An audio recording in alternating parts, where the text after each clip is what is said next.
بسم اللہ الرحمن الرحیم۔ السلام علیکم ورحمۃ اللہ وبرکاتہ۔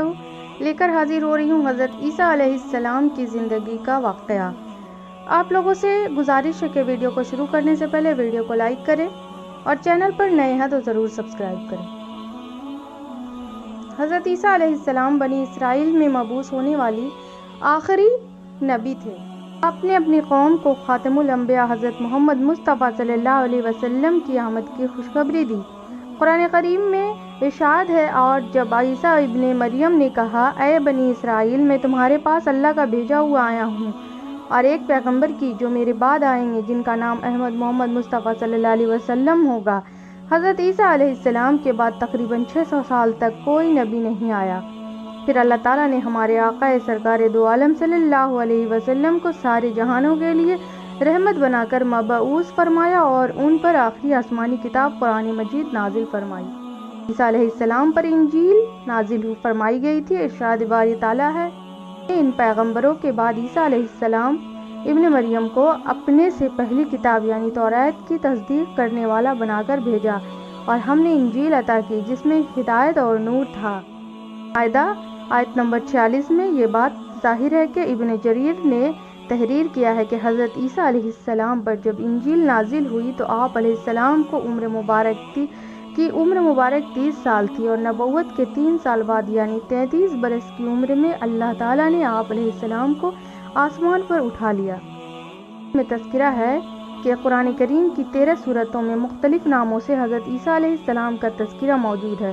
26 مقامات پر عیسیٰ علیہ السلام، 23 مقامات پر ابن مریم علیہ السلام کا جگہوں پر مسیح اور علیہ السلام، اور ایک مقام پر عبداللہ کہا گیا ہے۔ 19ویں سورہ سورۃ المریم حضرت عیسیٰ علیہ السلام کی والدہ محترمہ کے نام پر ہے، جس میں حضرت مریم بنت عمران اور حضرت عیسیٰ علیہ السلام کا قصہ تفصیل کے ساتھ موجود ہے۔ اس قرآن کریم کی تیسری سورہ آل عمران حضرت مریم کی والد ماجد کے نام سے منسوب ہے، جس میں حضرت مریم کی پیدائش کا واقعہ بیان کیا گیا ہے۔ قرآن کریم کی 5ویں سورہ سورۃ المائدہ میں اس کھانے کا ذکر ہے جس کی فرمائش حضرت عیسیٰ علیہ السلام کے حواریوں نے کی تھی۔ حضرت عیسیٰ علیہ السلام نے بارگاہ خداوندی میں دعا کی جس پر آسمان سے مائدہ یعنی کھانے کے دسترخوان کا نزول ہوا۔ آیت نمبر 16 سے 35 کے درمیان حضرت عیسیٰ علیہ السلام کی پیدائش کا ذکر بھی ہوا ہے۔ کم مادر میں تھے علیہ السلام انجانے اندیشوں اور وسوسوں میں گھری ہوئی تھی کہ حضرت جبرائیل علیہ السلام نے وادی کے نیچے سے آواز دی، اے مریم علیہ السلام، پریشان نہ ہو، تمہارے پروردگار نے تمہارے قدموں تلے ایک چشمہ جاری کر دیا ہے، اور ذرا اس کھجور کے درخت کو ہلاؤ، دیکھو یہ تمہارے سامنے تر و تازہ کھجوریں گرا دے گا۔ اب تم اطمینان کے ساتھ یہ تازہ کھجوریں کھاؤ، چشمے کا پانی پیو اور بچے کو دیکھ کر اپنی آنکھیں ٹھنڈی کرو، اور اگر تمہیں کوئی انسان نظر پڑ جائے تو اشارے سے کہہ دینا، میں نے روزہ رکھا ہوا ہے، میں آج کسی شخص سے بات نہیں کر سکتی۔ اس وقت کی شریعت میں روزے رکھنے کا حکم ہوا تھا۔ جب انہوں نے لوگوں کی ملامت بھری باتیں سنی تو دودھ پینا چھوڑ دیا اور اپنی بائیں کروٹ پر سہارا لے کر ان کی جانب متوجہ ہوئے اور انگشت شہادت سے اشارہ کرتے ہوئے فرمایا، انی عبداللہ، یعنی میں اللہ کا بندہ ہوں، اور پھر اللہ کی طرف سے نبوت اور کتاب ملنے کی خبر دی۔ اس کے بعد فرمایا، اللہ نے مجھے نماز اور زکوٰۃ کا پابند بنایا ہے، اور جب تک میں زندہ ہوں مجھے اپنی والدہ کا حق ادا کرنے والا بنایا، اور مجھ کو سرکش اور بدبخت نہیں بنایا، اور اللہ کی سلامتی ہے مجھ پر، جب میں پیدا ہوا، جب میں مروں گا اور جب دوبارہ زندہ کر کے اٹھایا جاؤں گا۔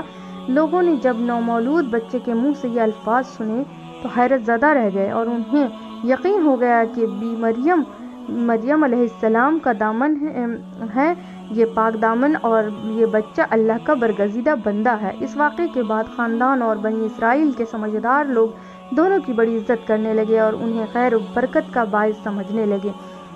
حضرت عیسیٰ علیہ السلام کی پیدائش کا مقام جودیہ کے پہاڑوں میں واقع بیت الحم فلسطین کا ایک بہت بڑا گاؤں ہے جو سطح سمندر سے 800 میٹر کی بلندی پر واقع ہے۔ بیت الحم کے جنوب میں چند میل کے مسافت پر کوہ سرات، کوہ سعیر کے دامن میں وہ تاریخی مقام ہے، ہسٹوریکل پلیس ہے جہاں حضرت عیسیٰ علیہ السلام پیدا ہوئے۔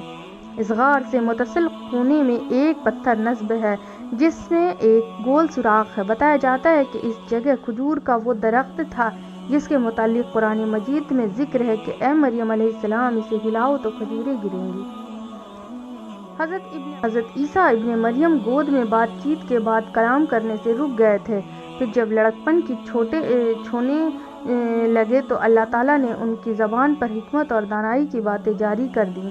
جب آپ 7 سال کے ہوئے تو حضرت مریم علیہ السلام نے آپ کو معلم کے پاس درسگاہ میں بھیجنا شروع کر دیا۔ حضرت عیسیٰ علیہ السلام بچپن ہی میں اللہ کی طرف سے الہام کردہ عجائبات کا نظارہ کرتے تھے۔ یہ بات یہودیوں میں پھیل گئی تو انہوں نے آپ علیہ السلام کے خلاف منصوبے بنانے شروع کر دیے۔ حالانکہ آپ علیہ السلام کے خاندان آپ کی اور حضرت مریم علیہ السلام کی بہت عزت کرتے تھے، یہود نے آپ علیہ السلام اور آپ علیہ السلام کی والدہ کے متعلق ان سے ریلیٹڈ طرح طرح کے اعتراضات شروع کر دیے گئے۔ یہ وہ وقت تھا کہ جب حضرت زکریہ علیہ السلام بنی اسرائیل کے پیغمبر تھے، لیکن یہود اپنی سابقہ روایات اور عادات سے خبیث کے باعث حضرت زکریہ علیہ السلام کی نافرمانی اور ان کی تکذیب کرتے تھے۔ ان لوگوں نے مختلف گروہ کر مشرکانہ طور طریقے اختیار کر لیے تھے، یہاں تک کہ اپنی خواہشات کے مطابق تورات میں بھی بہت زیادہ رد و بدل کر لیا تھا۔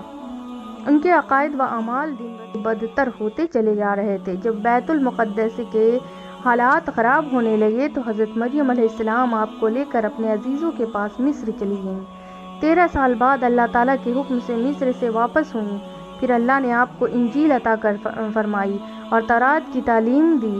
اس کے علاوہ مردوں کو زندہ کرنا، کوڑھیوں کو صحیح کرنا اور دوسرے معجزات سے نوازا۔ اور معجزات یہ ہے کہ اللہ تبارک و تعالیٰ نے ہر نبی کو اس کے زمانے کے حالات و مشاہدات کے مطابق معجزے عطا فرمائے تاکہ ان کے صداقت، افضلیت اور برتری نمایاں رہے۔ اسی طرح اللہ تعالیٰ نے حضرت عیسیٰ علیہ السلام کو بھی معجزے اور فضیلتیں عطا فرمائیں۔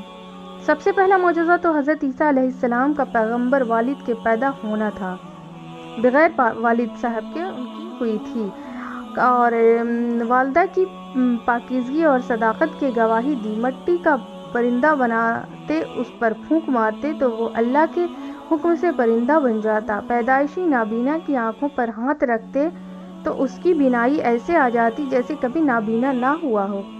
برس، جذام اور کوڑھ کے مریضوں کو اللہ کے حکم سے صحت یاب کرتے، مردوں کو زندہ کر دیتے، لوگ جو کچھ گھروں سے کھا کر آتے اور جو اپنے گھروں میں ذخیرہ کرتے اس کی تفصیل بتا دیتے۔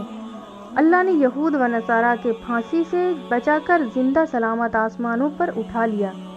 قیامت کے قریب دوبارہ دنیا میں تشریف لے اور لوگوں سے کلام کریں گے، جس کا اشارہ سورۃ آل عمران میں ہے کہ ماں کی گود میں بھی اور ادھیڑ عمر میں بھی کلام کریں گے۔ جب آپ صلی اللہ علیہ وسلم کو دنیا میں دوبارہ بھیجا جائے گا تو آپ امت محمدیہ صلی اللہ علیہ وسلم کی قیادت کے لیے بحیثیت خلیفۃ الرسول صلی اللہ علیہ وسلم اور امتی کے تشریف لائیں گے۔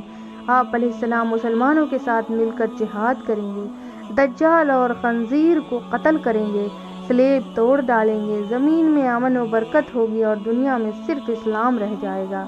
حواری کون تھے؟ حضرت عیسیٰ علیہ السلام کا کوئی گھر تھا اور نہ ہی بیوی بچے۔ آپ علیہ السلام شہر شہر، قریہ قریہ دین حق کی تبلیغ فرماتے اور لوگوں تک اللہ کے پیام پہنچاتے، حسب ضرورت اپنے معجزات سے ان کی مدد بھی فرماتے، لیکن ان سب کے باوجود یہودیوں کی اکثریت آپ علیہ السلام کو اذیت دینے اور تکذیب کرنے سے باز نہ آتی۔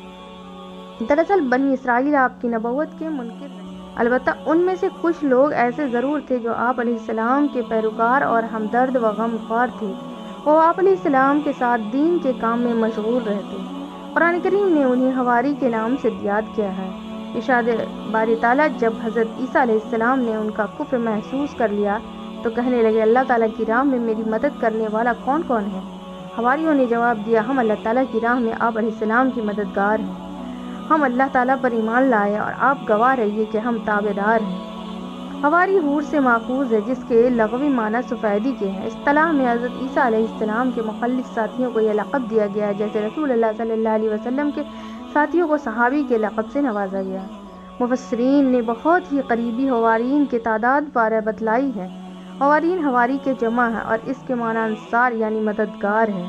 جزاک اللہ خیر۔ ملتی ہوں نیکسٹ ویڈیو میں کچھ اور لے کر، تب تک کے لیے دیجیے اجازت۔ اللہ حافظ۔